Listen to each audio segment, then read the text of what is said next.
বলেন 40,000 মানুষের ভিতরে একটা ওলি থাকে। তোমরা কে কোথায় আছো গো?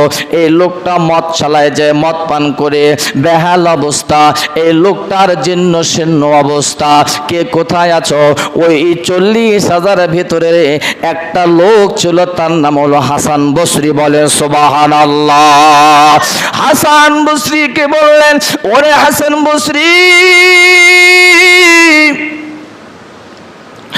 আপনি এভাবে করে আর নয়,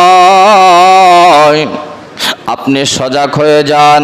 আপনার পক্ষ থেকে আমি একটা জিনিস জানাই দিলাম।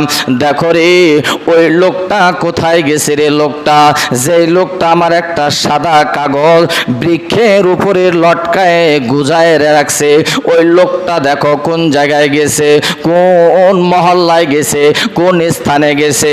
এবার হাসান বসরি মুরাকাবায় পড়ে গেলেন।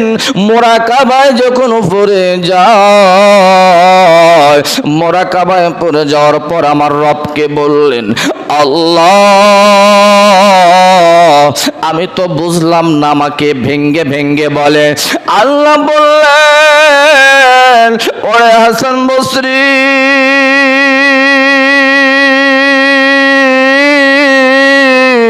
যে লোকটা আমাকে ইজ্জত দিয়ে উপরে তুলে রেখেছে রে, ওরে হাসান বসরি,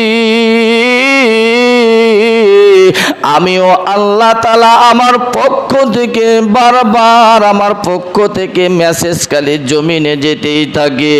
ওই লোকটার ইজ্জত আমি আল্লাহ তাআলা ওই গাছের মতো আমি বলন্দ করে দিতে চাই। বলেন সুবহানাল্লাহ। বাকি সদস্যরা